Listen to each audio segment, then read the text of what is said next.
Welcome to the Conscious Pivot Podcast with international speaker, business mentor, best-selling author of Pivot, and your host, Adam Markell. The Conscious Pivot shares the stories and wisdom of people who have successfully reinvented some area of their business and personal life. You'll gain powerful insights into how you can fully embrace new opportunities, increase your performance, and master the art and science of innovation and resilience. So please join Adam as he guides you on your conscious pivot. Hey, everybody. Welcome back to another episode of the Conscious Pivot Podcast. I'm your host, Adam Markell, and I'm feeling very grateful right now. I'm feeling blessed and just happy, really happy to be alive, joyful about being alive. At the time that we're recording this and filming it, there's just a lot of turmoil in the world. I think it's sort of a daily dose of turmoil and things that just don't feel great. And we've gotten that daily dose almost like it's its own virus pretty much every day from so many different directions. And I'll say, just in full transparency, I feel almost addicted to it. I don't know how many of you might sort of relate to that. And by that, I mean, it feels like I have to get my dose of looking at YouTube videos or catching up on the news. And of course, catching up doesn't mean looking at something from 2 days ago anymore. Not even yesterday. Yesterday is old news. It's literally something that's happened in the last hour or two, and preferably in the last couple of minutes.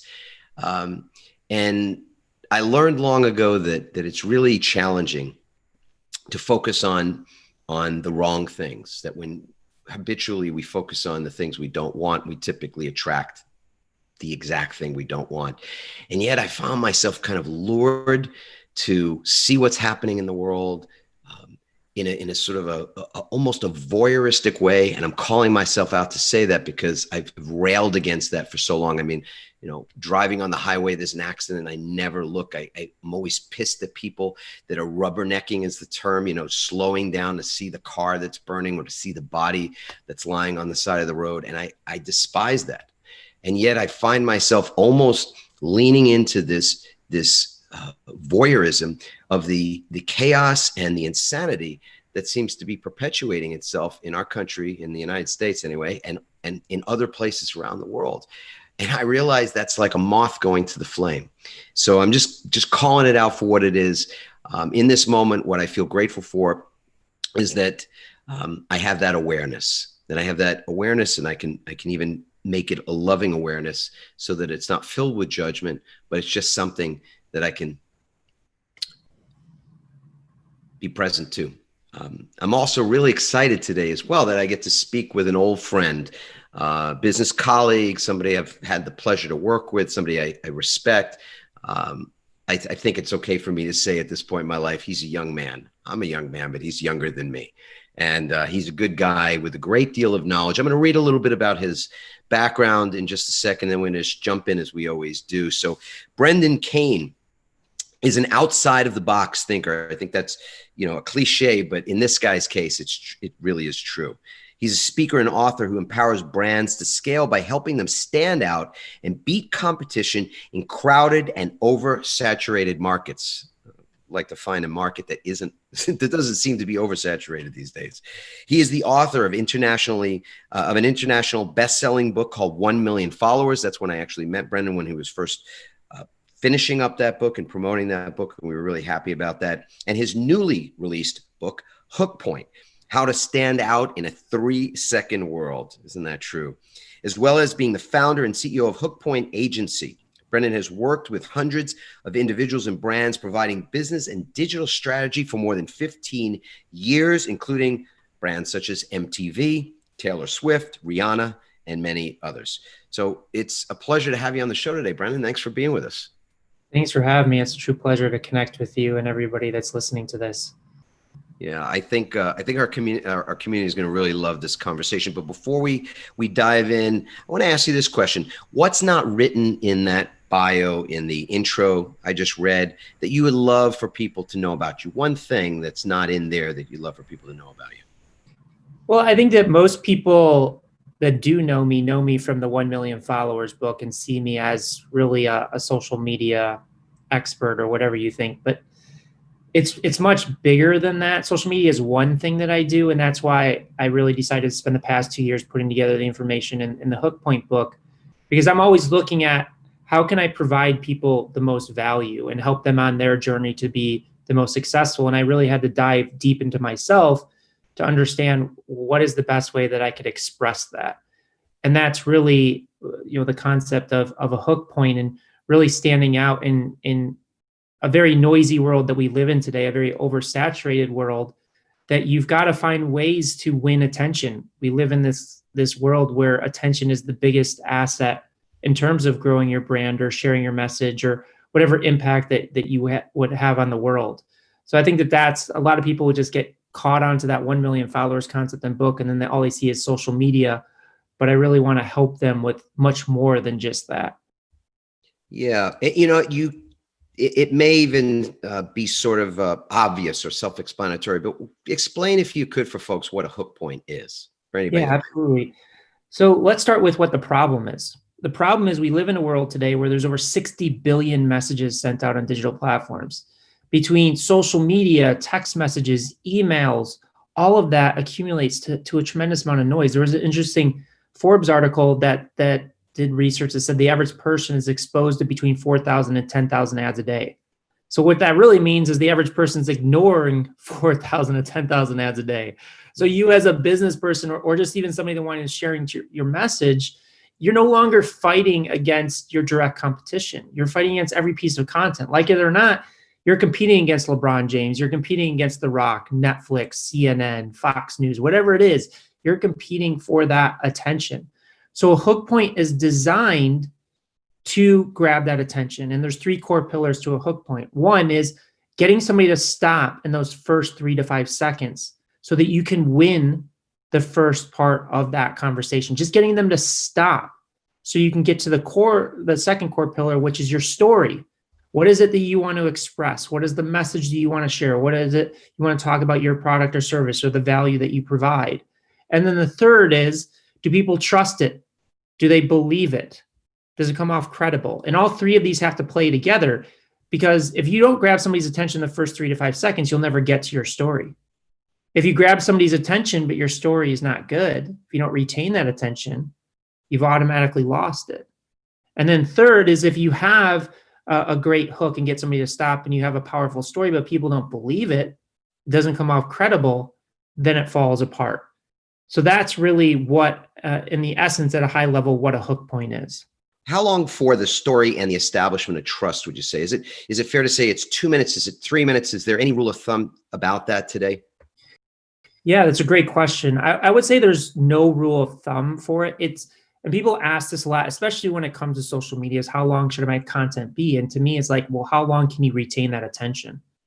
Because if you only feel like your message is strong enough in 15 to 30 seconds, then deliver it in 15 to 30 seconds.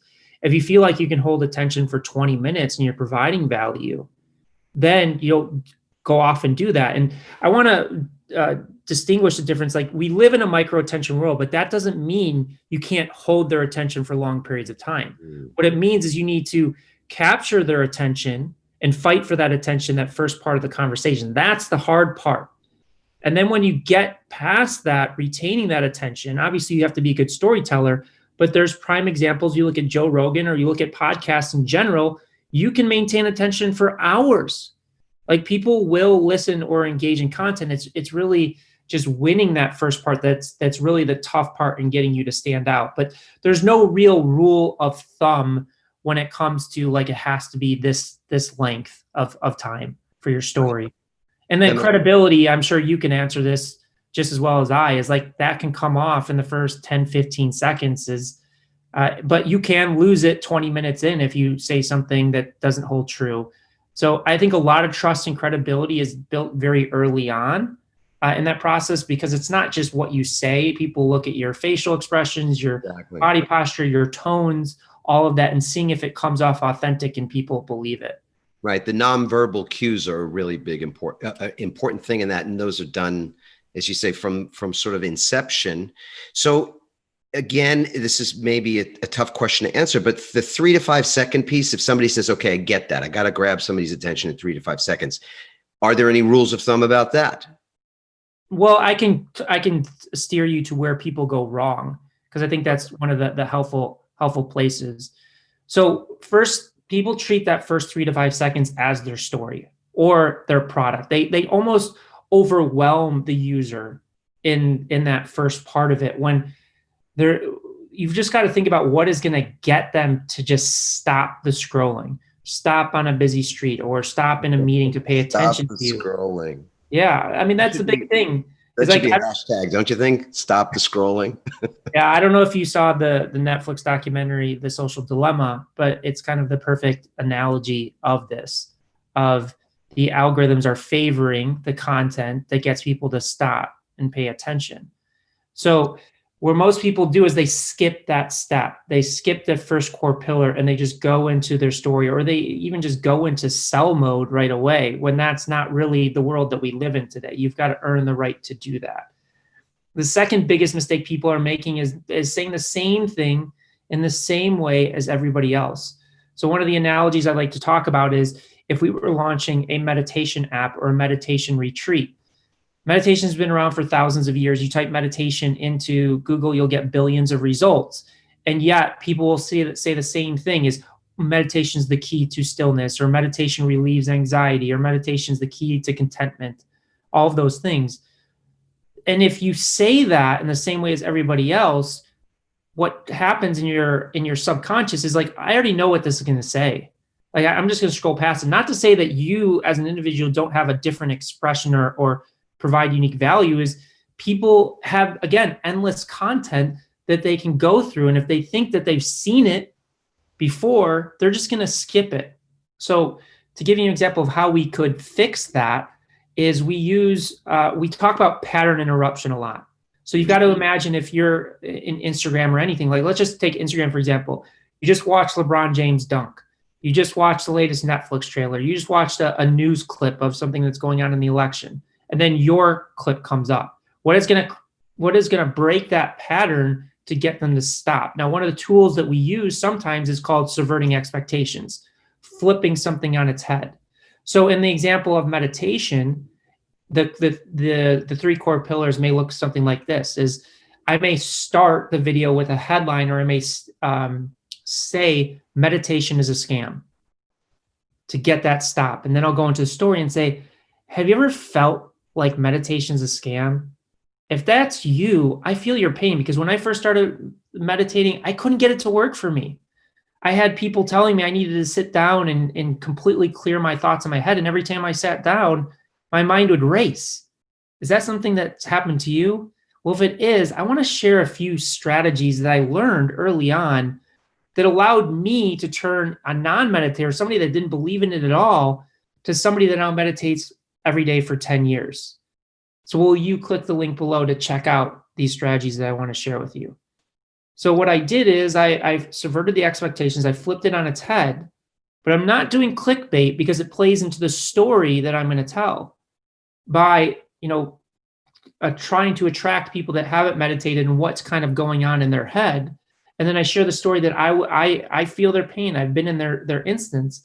And hopefully by me relating to them and doing it in an authentic way and just sharing my experience, that will create the trust and credibility enough where they'll take the next step on the journey.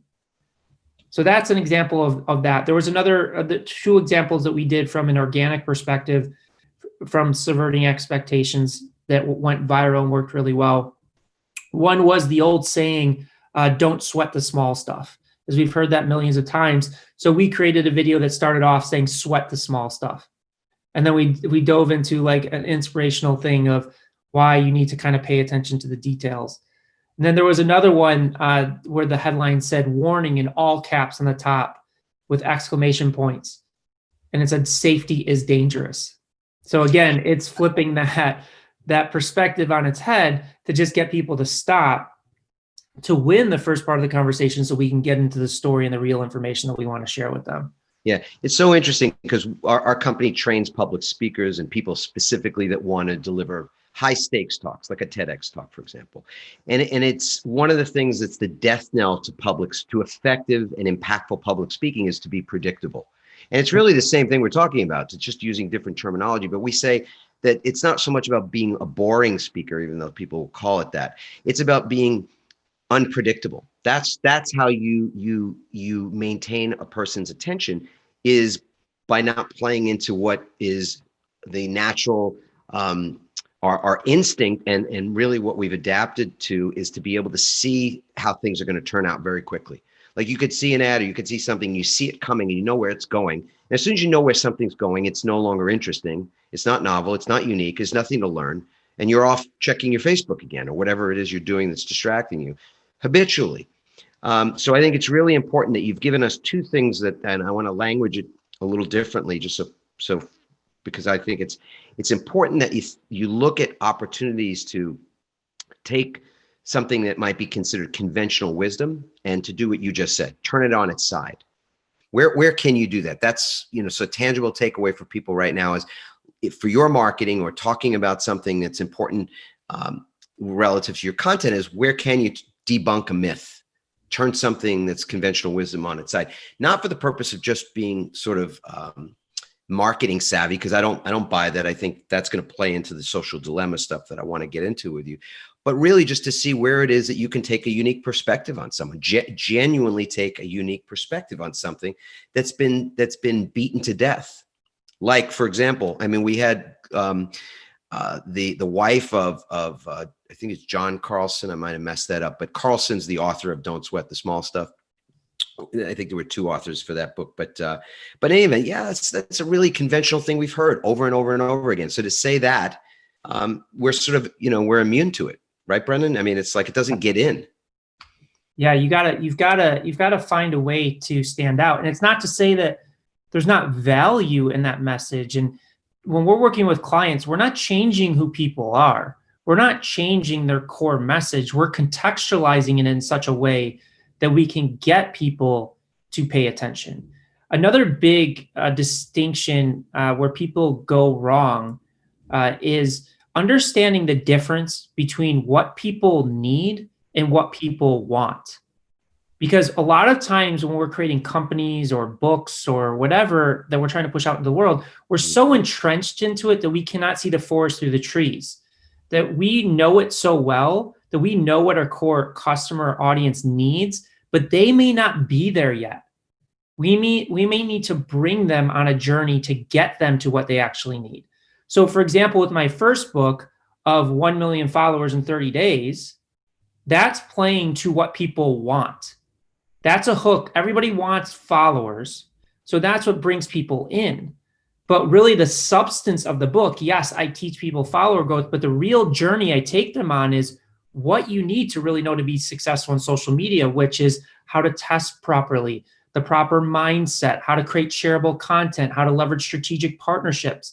But if I would have started with any of those things, like the title being the art of A/B testing on social media, or how to create shareable content on social media, it wouldn't really have the impact of creating a hook, a pattern interrupter to say, this is how I generated 1 million followers in 30 days. So I can get them to stop so they can take them on the journey of what they need.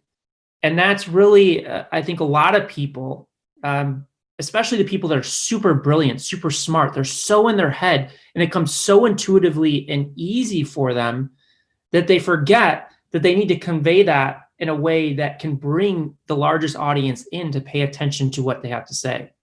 Yeah. Brendan, what's the difference between contextualizing and manipulation? Well, it's just contextualizing is positioning in a way that people can actually hear what you have to say. We're not manipulating the decision.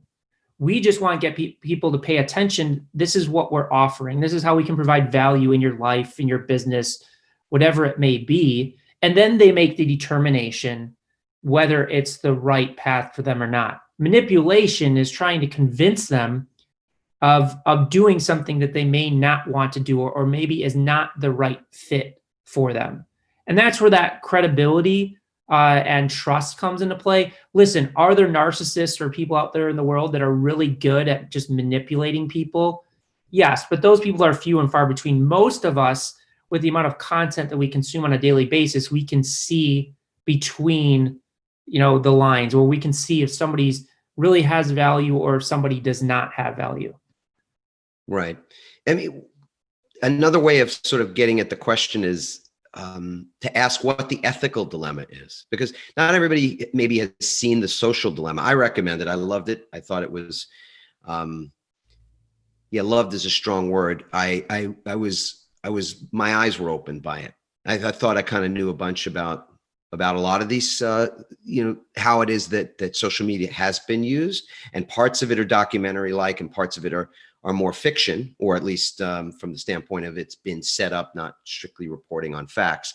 But I'd love to get your beat on what is sort of the ethical dilemma around things like hook points, or around figuring out the equation to effective marketing, because on some level it is like figuring out a complex math problem or an algorithm, and that once you do figure it out, I'm not saying you figured it out for good, because I know you're in this space, and I'm sure if you just went to sleep for the next 4 months, you'd wake up and you'd have to figure out some things you didn't plan on figuring out.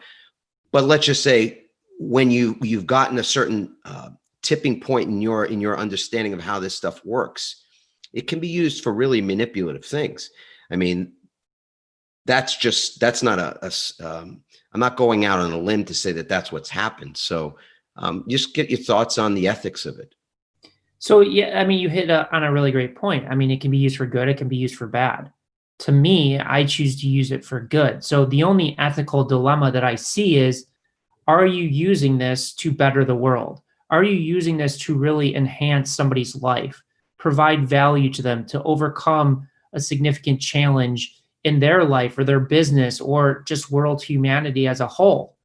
Versus, are you just selling something that's not really going to, help better the world or better somebody? That to me is the dilemma in all of this. Now, you can say what you want about the social dilemma, or a lot of this marketing has been around for 100 years. We're just kind of repackaging it for today's world and today's society. To me, I look at the world, and instead of fighting against what it is, I try and understand how things work, and then use it for the benefit of putting positive things and positive messages and positive products into the world. Because you look at the social dilemma, for example, I don't have a solution for it. I'm not that smart, nor am I the person to solve that. I'm the person to look at understanding how all of these things work and ensure that the people that have the ability to transform the world in a positive way, that have a positive message, that have a positive product or service or retreat or whatever it is, rises above the noise of all the negativity. So that's the way that I look at it. Do you think the genie is out of the lamp when it comes to how to solve the big issues that are raised in that movie and other documentaries on that topic? It's very difficult to solve, but you're also talking about some of the smartest people on the planet, so it is solvable.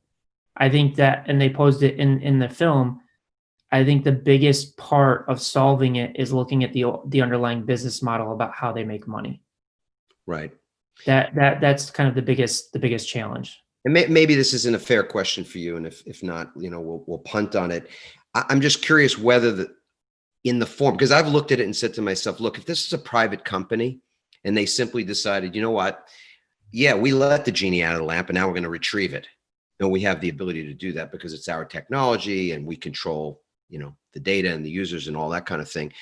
But when it's a public company, I just thought to myself, putting yourself in the shoes of any of these CEOs, if they wanted to just go rogue, get a conscience, grow, decide, hey, listen, we started with the most egalitarian ideals at the beginning, and now we realize it's being subverted. Talk about subversion, right? It's being subverted for things that are causing great harm to a great many people. So we've got to do something about it. That CEO of a public company would probably not, they'd probably get the boot the way Steve Jobs got the boot.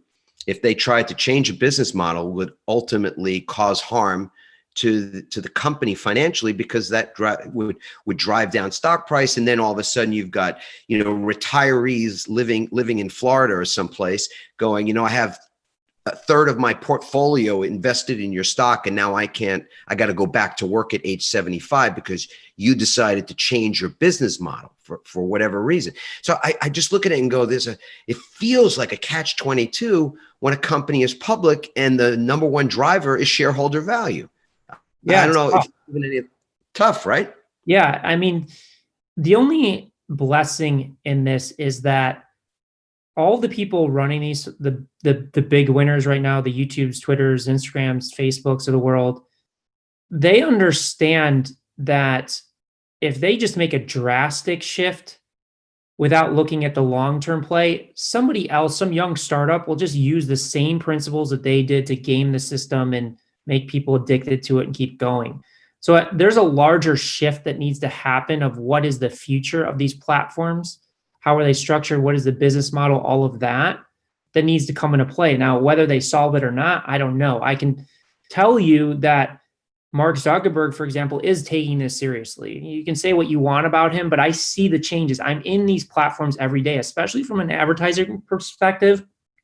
I don't know if you saw that they banned political advertising for at least another month, where you cannot promote anything. And they've taken away certain targeting parameters and things of that nature, and they're trying to get smarter and better. But you've got to understand, and people don't give them enough credit, it's like the level of scale that they're dealing with is unprecedented. You're dealing with billions and billions of users. Yeah. And billions of content. You've got billions of users, each creating content, and to police all of that and then stay in line with free speech, it's really hard. It's a really difficult problem. I'm not saying it's not solvable. I'm not smart enough to solve it. I think it can be solved. Will it be solved? I don't know. And I think that the people in charge, I think they do have a good heart. They don't want to destroy the world. I think they're just trying to navigate themselves through a very unprecedented problem that they're facing. I agree. I really don't think anybody thinking rationally would think that that's the case. There's so much they have to be grateful for. I mean, these folks have created something that really is life and world changing, and yet and I'm sure they're concerned about their legacy, not just their financial legacy, but their legacy as well, in historic terms. And I hesitate to even say this because I'm not a big fan of regulation, but it almost feels like helping these guys out means getting bodies involved to say, there are. Yeah, but is the government the right? It's tough because I don't. Right, exactly. It's almost like if you could create an independent think tank of some kind of the brightest people from each of these companies. Let's say each company, almost like when we used to do pickup games when we were kids in the schoolyard. And you say, look, I'm going to take one from you, one from you, one from you, and everybody brings in their best, their smartest, and their brightest to independently think about how you police some of the things that we're talking about or regulate them in some way. Maybe that's the thing. But let me pivot for a moment to just drop that term in. Brennan, resilience in the moment in so many ways is just that much more important. We've got a book coming out next year called Change Proof, leveraging the power of uncertainty to create long-term success, build long-term growth. The book is really a book about resilience. And originally when we were pitching it to publishers and before we had the right one that was a good fit for us, it was called Radical Resilience. And that the underpinning of this book is really about resilience. So I'd love to get your take. In fact, you can see I've got the little this little graphic if you're watching on YouTube, where it's the fortune cookie, which is you've got to develop your resilience before you need it. That's been if there's been something I could say again and again in my own business career that's really worked well for me, is that I've been able to deal with change before change dealt with me. Let's put it that way. I think a lot of people got wiped out by the wave of COVID, by the wave of change, drastic moving from working in an office to working virtually, a business that might have been shut down, and any number of other myriad things. Your business must have been impacted like all of ours were. I'd love to get your beat on how you define resilience for yourself personally, and then maybe if you did have to pivot in the last 6-8 months as a result of any of these things, we'd love to get the sense of how you did that.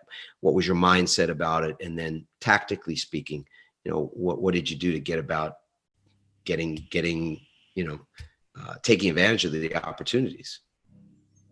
Yeah. So resilience to me is everything. I mean, without it, you're really going to struggle to succeed, because the analogy that I like to use and started telling people is being an entrepreneur. It's like getting punched in the face and getting back up. It really is.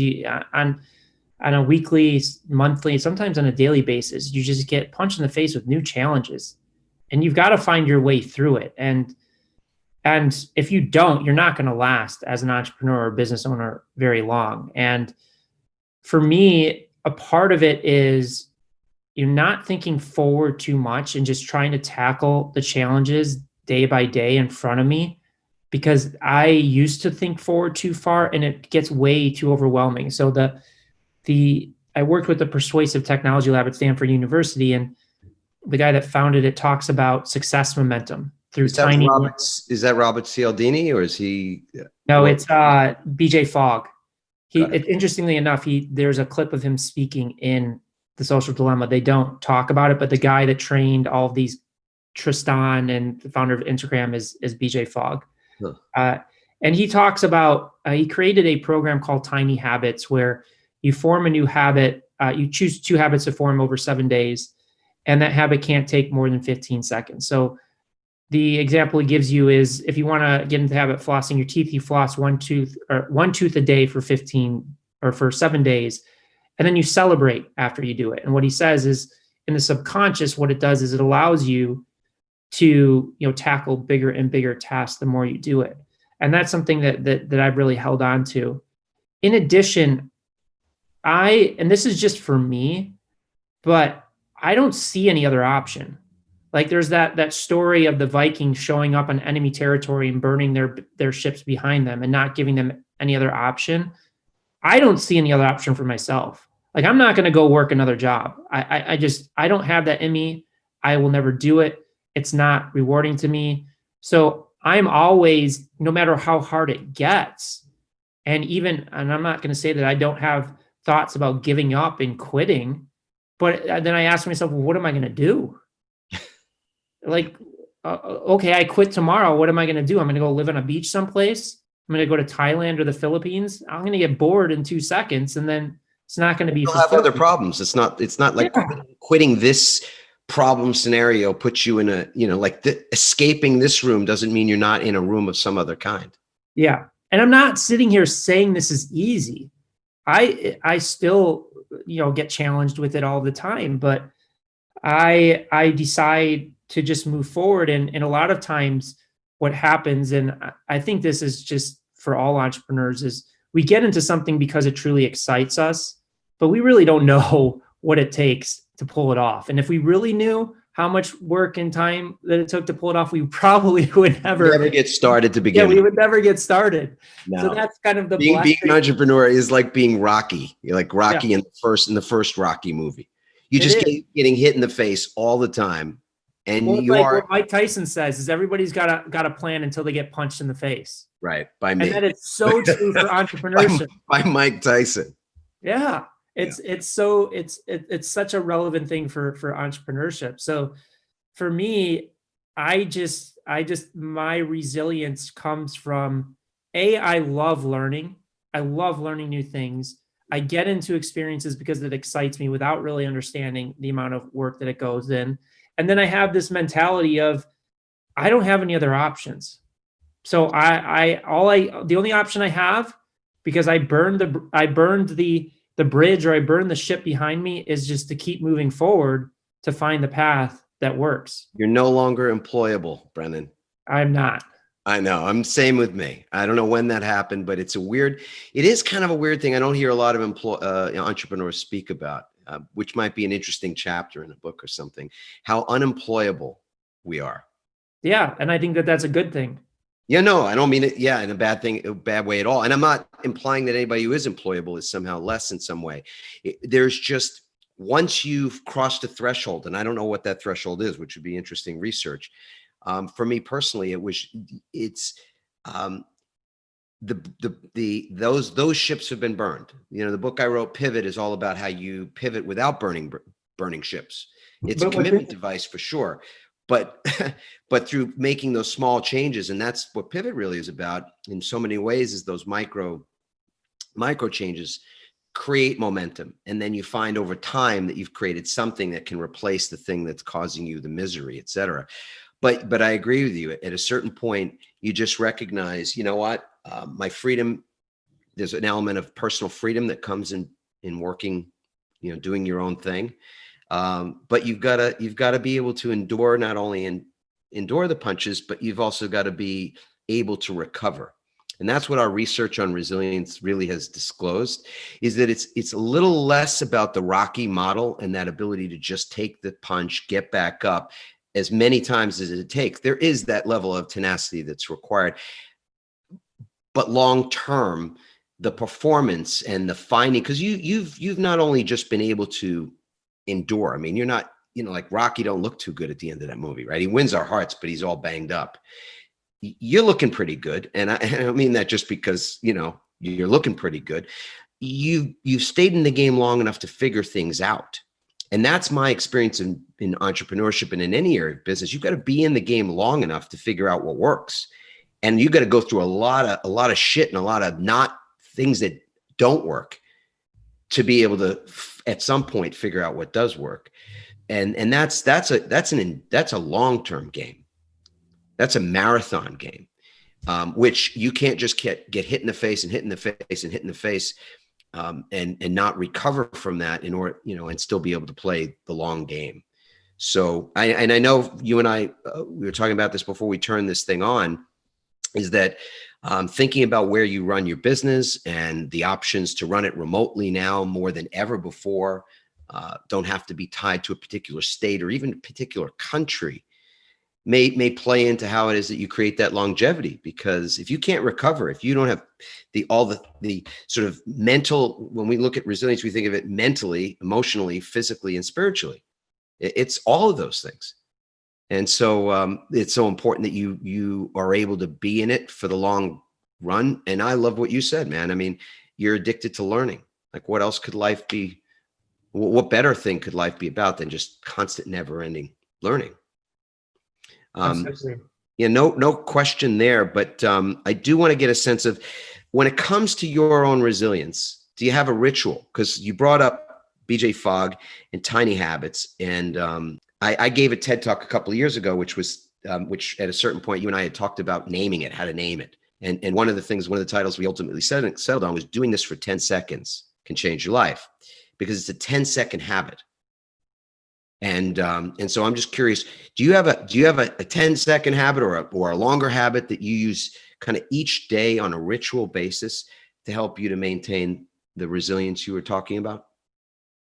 Well, I think the fundamental base of it is when I first started out being an entrepreneur, is when a challenge or obstacle or one of those times you get punched in the face happens. Sometimes it would take weeks or months to get past it. But with each time that you experience a challenge, you start to understand it's a part of the process. And the more that you understand it's a part of the process, you can cope with it and deal with it much easier. So all the way up to today, if I run into a big challenge, at max, it impacts me for a few hours.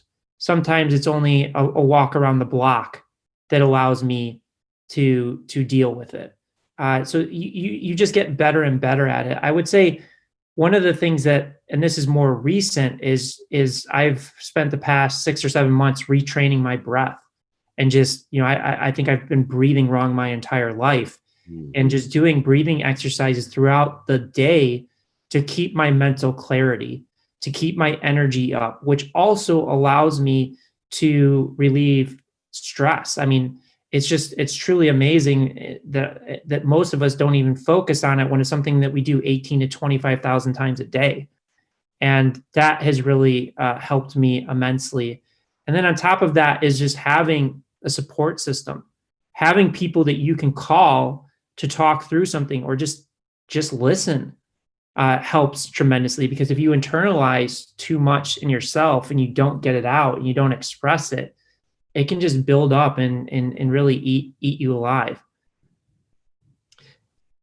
Letting go is definitely a class that we all missed in middle, elementary, middle, high school, which is crazy, right? Think about that.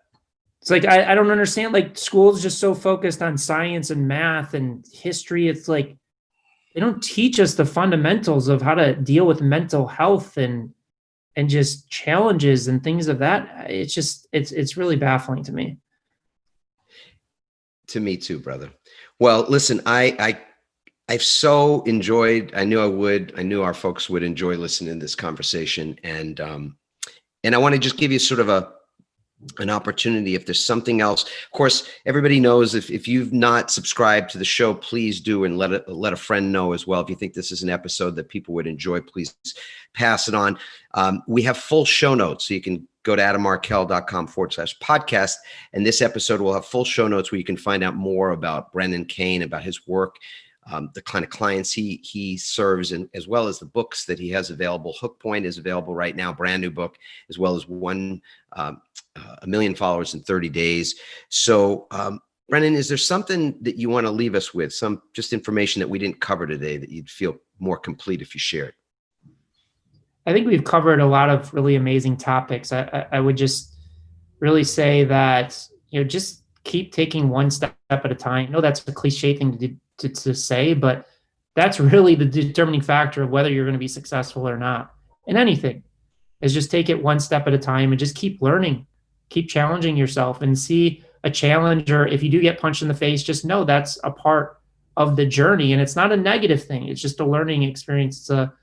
It's something that we all go through, and just know that you're not alone in that journey. We all experience it. We're all human beings. We all have feelings and emotions. We know what it's like to be challenged and to face obstacles.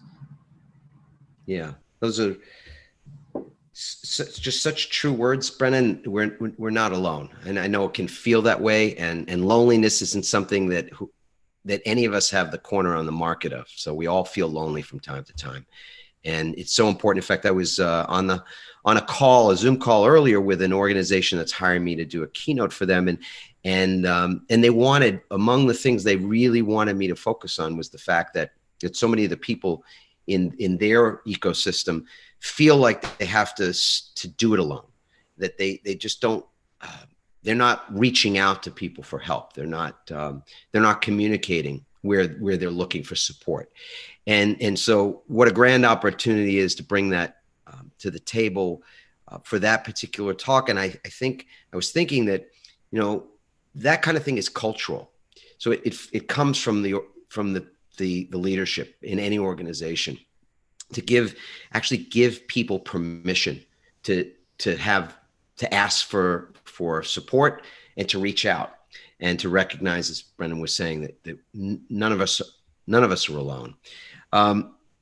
As we wrap things up, I want to close an open loop. Earlier, I said, just referred to that TED talk I gave and that 10-second strategy, which to me is the waking ritual. And it's the waking ritual I engaged this morning when I woke up, and God willing, I get to wake up again tomorrow. I'll do it again. And it's 3 steps. It's really simple. First, wake up. And waking up is obvious, right? If I ask 100 people, did you wake up today? And you get some laughs. Not everybody feels awake, right? And another cup of coffee. And if I say, do you intend to wake up tomorrow? And everybody's hands, like 100%, right? And waking up is not just physically. It is a mental waking up, an emotional waking up, a spiritual waking up that we're talking about. It's metaphoric. That's the first piece of it. Just wake up. And secondly, and of course, when you realize that you're waking up, you can also recognize that it wasn't a guarantee when you went to bed last night. I didn't have a contract when I put my head on the pillow last night. Brendan, did you have a contract that said you were absolutely going to wake up today? Nobody does. Nobody does. So regardless of what you're waking up to, it could be, challenges in your life or your business or whatever that looks like. Your waking up is a blessing. It's a gift. It's not promised. It's not guaranteed. And so in that moment of waking up, that's first, you can feel gratitude. That's second. You could be grateful and appreciate the fact that you've been given a brand new day and a brand new start, I would say. And thirdly, lastly, for me anyway, is I put my feet on the floor and I recognize what a blessing it is just to be able to do that. And instead of feeling the anxiety and even the dread that I used to feel 10 years ago when I put my feet on the floor, now I put my feet on the floor and I make it a point to say something out loud. I say 4 simple words. I love my life. No matter what. I love my life. So I invite all of you to create your waking ritual tomorrow. Wake up first. I know everybody's going to agree to that. Find something in that moment to be grateful for and feel appreciation for. And lastly, say something out loud. We create our lives by what we say. We're constantly bringing our lives into being by what we say. The words we speak are self-fulfilling prophecies. So what are the words that you want to start your day with? You could start with I love my life, but you don't have to. It could be anything. I had a woman on the show a couple of months ago, beautiful lady, who said her first words are, I wonder what miracles are coming today. Judy Whitcraft. And you could check out that episode as well. It was really a cool conversation. So choose your words carefully. And lastly, as we say goodbye, anybody that's looking to figure out and get more clarity on how resilient you are, and maybe even how resilient people that work with you are, you can take a free assessment. We have a tool. There's nothing to sell. What we're giving away are tremendous resources once we find out what your score is, once you find out what your score is. It takes about 3 minutes is all to fill out this assessment. You can go to your.resilienceculture.com, your.resilienceculture.com, 3 minutes to take the assessment. Then you'll get your score and a whole host of free resources to help you meet you where you are. Because as Brendan said, it is the most important thing right now for ourselves personally and professionally to develop the skills of resilience and resilient leadership. All right, everybody. Ciao for now. Thanks so much. Brendan, again, thanks for being on the show. Yeah, thanks for having me. Thanks for listening, everyone. We hope you now have the tools and greater insights to navigate your own pivot. Help us inspire others by sharing this episode and leaving your comments over at adammarkel.com/podcasts. For more tips, strategies, and support as you consciously pivot into a new business and lifestyle you love, join our Pivot community on Facebook at pivotfb.com.